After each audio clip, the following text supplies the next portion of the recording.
Hello and welcome to Lynchburg Live. I'm your host, Linda Smith.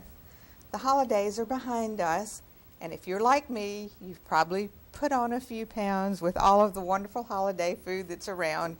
And I think we tell ourselves that, hey, it's the holidays, so it's okay to splurge or gorge. Gorge is a good word. But now that it's over, most of us would like to find out how to lose that weight that we gained for the holidays. My guest tonight is Mike Zeeland, who will be telling us how to get back in shape in the new year. Mike, welcome Hello. to Lynchburg Live. Thank you so much, Linda. It's a privilege to be here and a privilege to kind of help you and discuss with everybody else what we can do to get back, not only get that weight off, but kind of create a healthy lifestyle. I was going to say, please help me. Yes, please help right. me.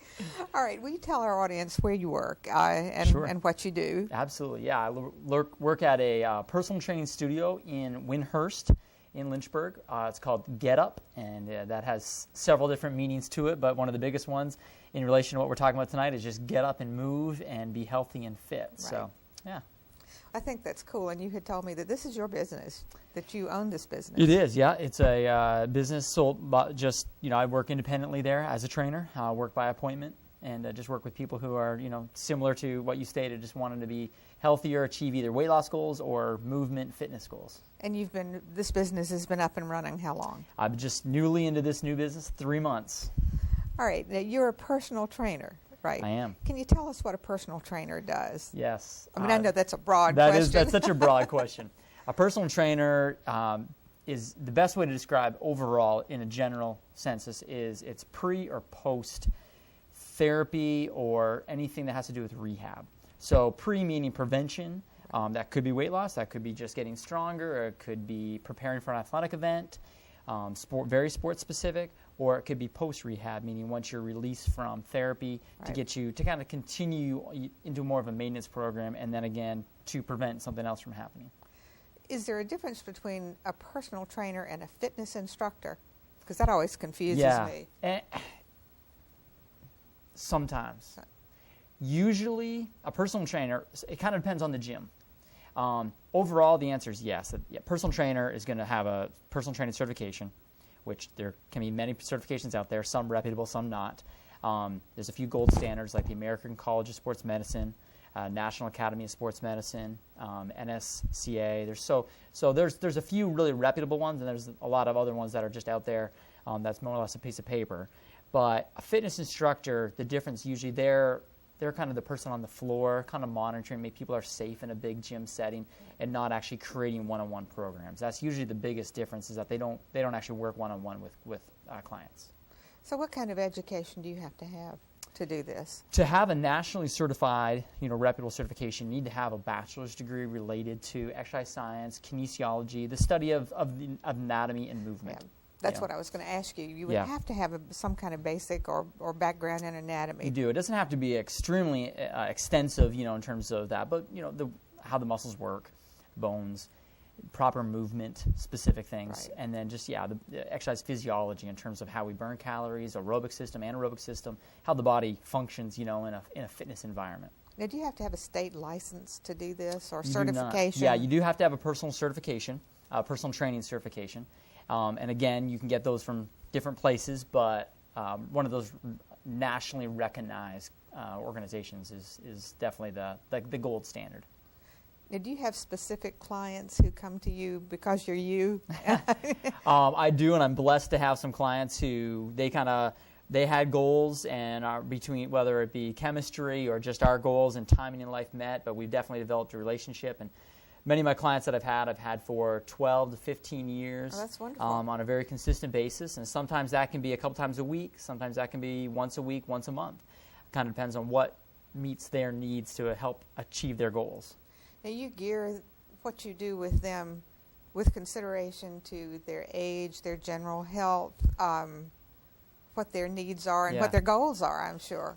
Yeah, all of those taken into consideration. I try to have age being a factor, but not a main factor. It can be so. I can have two people that are age 60 right. and have such different not only needs but abilities based on their history, how active they've been, injuries maybe they've had or surgeries they've had. So goals are a big factor. And then accountability is a big factor. And then just, I guess, their history based on if they've had injuries. A lot of times, we all have some aches and pains, whether it be something that is a real serious ache or pain, right. maybe post-surgery, or if it's just something light, But yeah, we kind of geared the program towards that, more or less based on let's move well, then let's strengthen those movements so that you can maintain that proper posture or right. that ability throughout life. As we say that, we straighten up a little bit. That's right. I felt I better say Naturally, right. we always do. And then the last thing, we kind of go towards fitness. Once those other two categories are met, then we kind of go towards fitness, whether that be just recreational fitness, hobbies.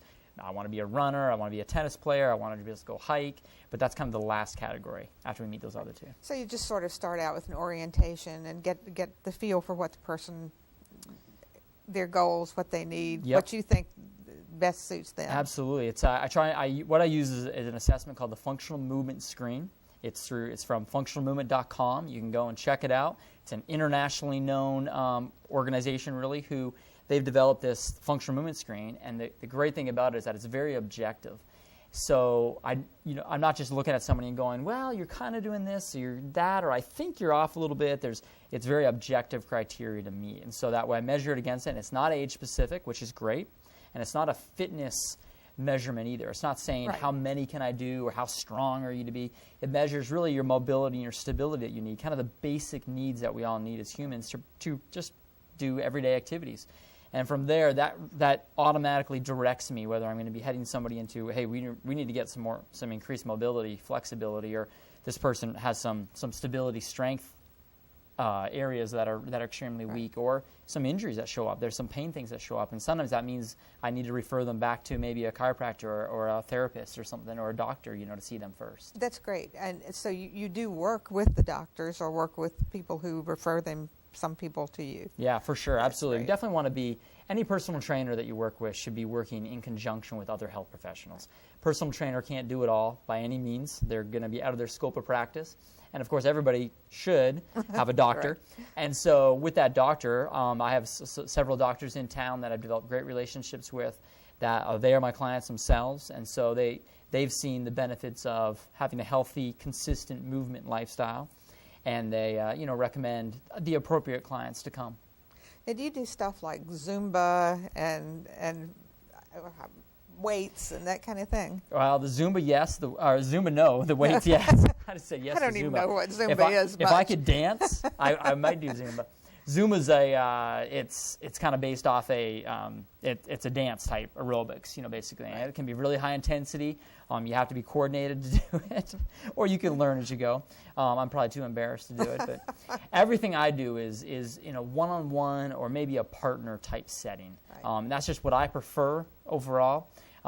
So when you're looking for the program that you want to get into and what you want to do, you want to find the environment and the setting that you're comfortable with. That's what we all do. Right. We go to restaurants that we're comfortable with the environment, and we do different things that we like the environment and we feel comfortable there. And even though it's uncomfortable to jump into any gym setting typically, if you go into one that you're really uncomfortable with, the likelihood of you staying with it and being consistent, it's much harder. So Zumba is a great class. It's not something that I do. But it falls into that aerobic class group thing, and a lot of people like that because there's 30 or 40 other people doing that same activity with them, and so it kind of helps them keep them accountable. The fun of line dancing, really. I guess that's exactly what it is, for sure. And doing dancing can be a great calorie burning activity. Right. It's as anybody that's danced line dancing or any other style of dancing knows, it's an very strenuous activity, I guess. Do you use things like they have at the Y, like bicycles and the weights, and you do that too? Well, again, I hate to say yes and no, but it's everything's probably a little different, but similar. So I have some aerobics equipment, like cardiovascular equipment, but that's not the mainstay of that's kind of what I would consider a supplement to a good training program. Overall, it does come to movement, and moving means through this functional movement screen I use, there's certain movements. There's really 7 different movements that the body needs to perform and do, and so everything I do, movement and strength-based, is based off those movements. And so I would say over half of the clients, and probably 90% of the new clients are coming in, even though doing aerobics and maybe an exercise bike or a treadmill, those things are beneficial, they're not ready for that category yet because maybe they don't balance well on one side, or they have a little shoulder and mobility issue. And so if I don't have great stability and mobility as I move, and then I go do that for 10, 20, 30, maybe 60 minutes, right, I can really, that maybe little issue I have in my shoulder that every once in a while I get a problem up here, that can just show up even more so because I just bothered it for 60 minutes straight because I wasn't moving and stabilizing my body properly like I should. So we need to deal with those fundamental movements and then get you stronger before you go do something for an extended period of time. But we do use, I have to use weights. Sometimes that's body weight though. Great. Body weight's one of the best resistance tools you can use. That's what we use to get up out of these chairs and move around in life. And so external load can help, holding that dumbbell, that kettlebell, that other tool can help. But if you can't move your own body weight and balance your own body weight, those other things usually aren't appropriate yet. So, all right. Now, people who come to you, are they mostly reasonably healthy when they come to you for a program? I know that you do work with some people who are in rehab, right? But the majority of clients who come just wanting a personal trainer, are they generally pretty healthy? I'd say they're right in the middle. And some, I'd say overall, for a personal trainer, the stereotypical client that comes to a personal trainer is someone that is fairly healthy, fairly fit, and they kind of feel like, hey, I want somebody to push me to the next step. Right. For me, I usually have, because most of my clients either come from member referral, my own clients refer them in, friends and family, or from doctor referral. They're people that haven't been doing anything usually. Right. And they have a relationship with me, the person referring, and so they say, hey, Mike will help you set what you should be doing and then help keep you accountable and direct you on the proper progression, how to begin and then go to the next step so you don't get hurt and you actually achieve your goals. So most of the clients I personally start with are usually they may have had a history where 7, 10, 15 years ago they did something, but they haven't been doing anything recently. The ones that I have that come in that are active are usually ones that have some pain or dysfunction going on. And so they have a compensation that they're doing. I do work with some runners that come in who, runners can be the hardest to work with because they don't like to stop running to fix it. And sometimes that's the biggest thing we have to do is stop doing what the problem is. But those would be some of the main population that I work with that are already active. Other than that, it's people who they just really want to know, how do I get healthy? How do I start? Where do I even go? There's a lot of information out there, and so it's hard to know, where do I start? What do I do? What's the right thing? Is it Zumba? Is it, should I go running? Do I have to be a runner? Do I have to, get all big and lift heavy weights? And so I help them sort through that and really help them understand that a healthy lifestyle means something that you really learn to do proper functional movements every day of your life and everything you do. So walking up and down the stairs, how you sit, how you get up, all those things are really strength training type activities. And so it's more about teaching the body to move right and then using every day when you do things to emphasize proper movement so that you continue building that. And then we use external weights when appropriate then to make you stronger so it's easier to do everyday activities. Right, here's the big question. Yeah. How much approximate weight would you say an average person gains over the holidays? From, say, Thanksgiving to New Year's? From Thanksgiving to New Year's. The most averages say it's about 5 to 7 pounds in that time span. Yes, which is pretty significant weight for most people. So it's one of my clients going in. Most of my clients, I'd say, go in, gain some pounds. They're probably more like in the 1 to 3 pound range, because we bring that up front. We know that the next 5 6 weeks, 3 pounds, 3 pounds, me. yeah, which on the low end, that's good. But we say it's probably going to happen. We're just trying to counter that best we can. And sometimes that means getting a little more activity in. Usually it means, hey, enjoy the holidays, be aware of it, but enjoy them. And we know getting New Year's, we're going to lose that 1 to 3 pounds again. 7 pounds is a significant, increase. The main thing I'd say the hardest part is if you gain 7 pounds, then you're not doing anything to lose it.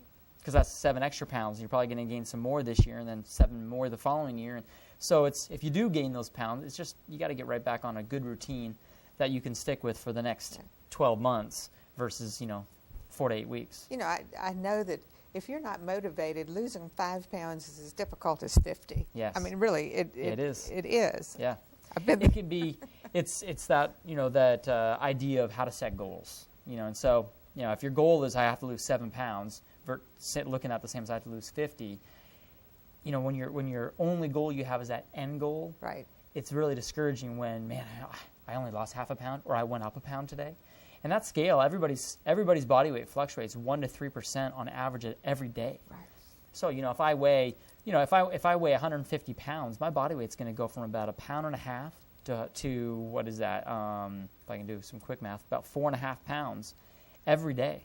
So, that's just through fluid, fluctuation. So that's not real Right. body weight gain or loss, and so you can't look at the scale every single weight. And so if you're looking at that, hey, I want to lose 7 pounds, you just got to say, I got to lose my first pound.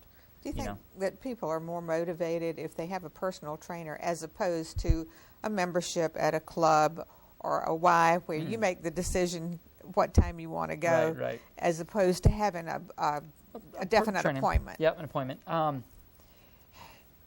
I'd say the clients I have, the ones I have now and the ones I've had for many years, they haven't all stuck with me on a consistent basis every year.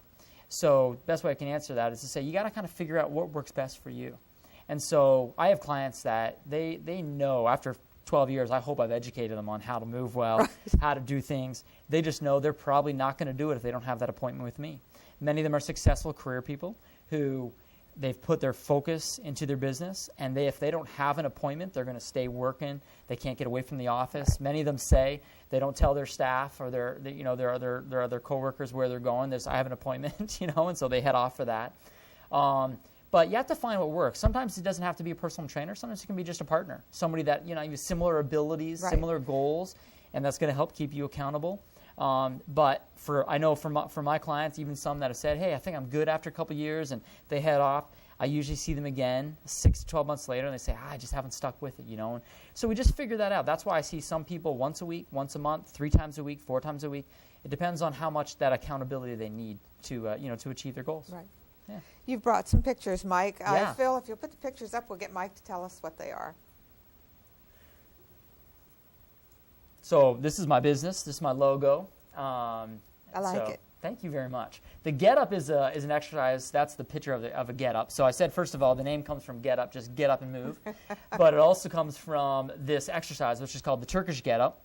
It's an exercise that goes back about 400 years as far as we can date it. And it balances the body left and right. You have to know how to use your body as a unit, head to toe. It's really a core-based exercise, but you have to learn how to stabilize through the shoulders and hips.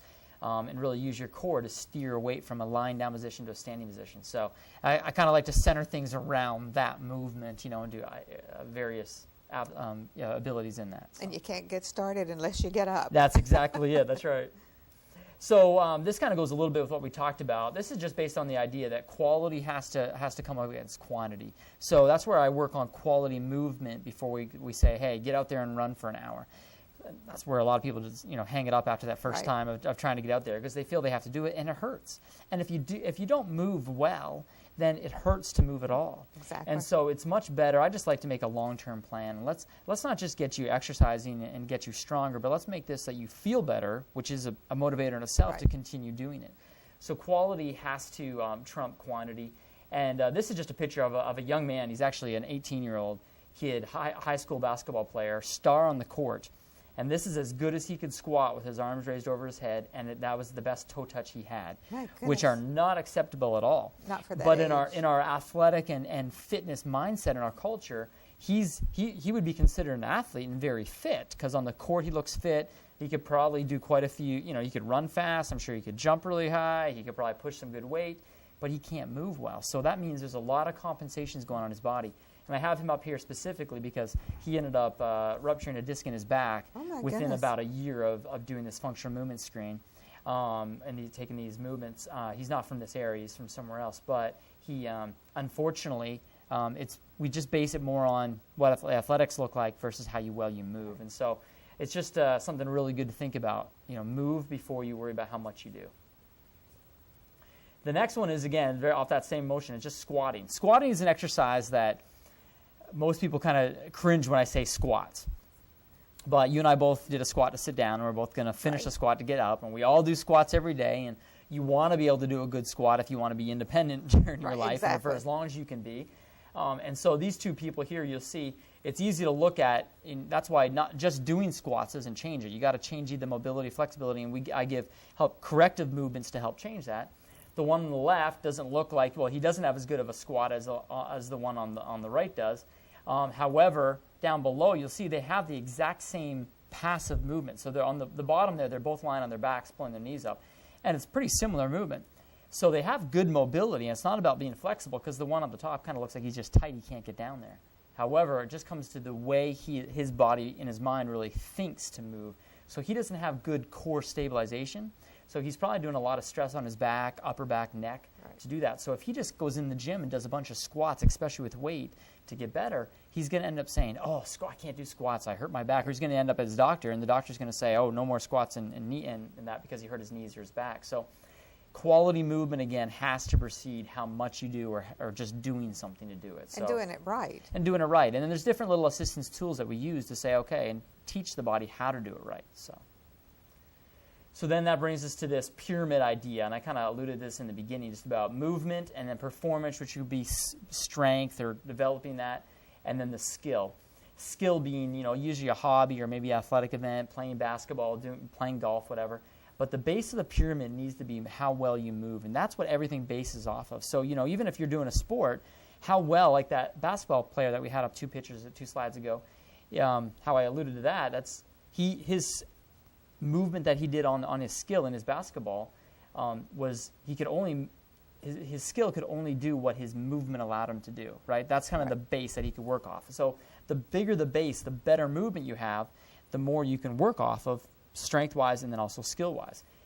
Unfortunately, again, we kind of have things in reverse, and that pyramid's upside down, which we all know what would happen to a pyramid. It's going to fall over. It's going to get hurt sometimes. We see a lot of injuries going on just in everyday population, but especially within our athletes, because we put too much focus on how well I can do something or how high I can jump and not how well I can jump. So that gets us to go back to a couple fun pictures I put in here. I like that. Yeah. So these are old pictures taken from right around the 1920s, 1930s. And there's a physical fitness historian that works at the University of Iowa that I learned this from. And he was brilliant. I learned so much from this man. And that was, he introduced me to this in the physical fitness history, and that movement, this goes back to that whole movement has to precede strength. And everything they did in their gym type environments, which this looks a lot different than the gyms we have these days, right? We'd actually be scared to have these in our gyms because we think you're going to get hurt and you're going to fall. However, we get hurt more just from everyday injuries, just walking up and down stairs, sitting the wrong way, twisting the wrong way. Well, when you're doing things in an environment like this, you don't have a choice. That gentleman up on the ladder there, up at the top of the screen, hanging out to the side, it's called a flag. It kind of looks like a flag hanging out there, right? He told me that this is about 1950 when he grew up in Iowa. It was still standard then that every boy about age 7 or 8 in this, he was in one of these Turner gyms that it was called, could do one of those flags by the age they were 7 or 8.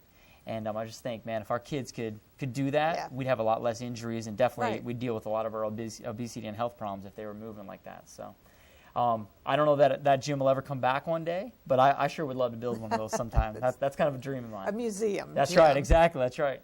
The next picture, I think, is just something similar to that. Just a lot of ropes, climbing. You have to use balance, stability, and everything that you see in those is whole body. There's a place for seated exercises where you sit down and push a bar. Usually it's in a rehab setting or a very specific setting.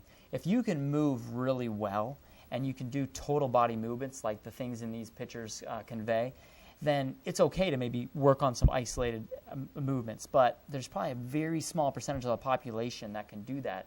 And so being able to use your body in a whole movement basis where you can do that has to precede working on just my bicep or just my quadricep. And if I get those muscles stronger, but I don't know how to move well from head to toe in the way I do things everyday life, it's not strength that I can use. It doesn't help me overall. So we don't have a lot more time. I think about it 3 more minutes, but I wanted to ask you about kids today.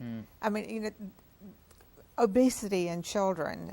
What would you recommend? Yeah. I mean, how do you make people get their kids out and exercise? Oh, I think that's a great question to answer. I mean, I have kids that are in the elementary through middle school age right now, and they're a little bit, I kind of experiment with them a little bit, in terms of, okay, how do I keep my kids motivated? How do I keep them healthy? But on the same hand, how do I not have to be a drill sergeant with them and make them hate exercise, right? Because I can easily do that, and we can do that to our kids. I think we do that to many of our kids right now in sports. They do nothing but sports, and then by high school, they're either injured or they're burnt out from doing it, So I think we have to create enjoyment and fun within them. So kids that are obese, usually, what's fun for them? They don't like to be the last person on there. We have to find a way that can make it fun. And so if as parents, first of all, have to be involved with their kids. They have to get out doing family activities, family hikes. Hikes is one of the best things to go out and do, right? You're outside. If it's a family hike, it's not competitive. It shouldn't be competitive. Everybody's going together, so nobody's being left behind.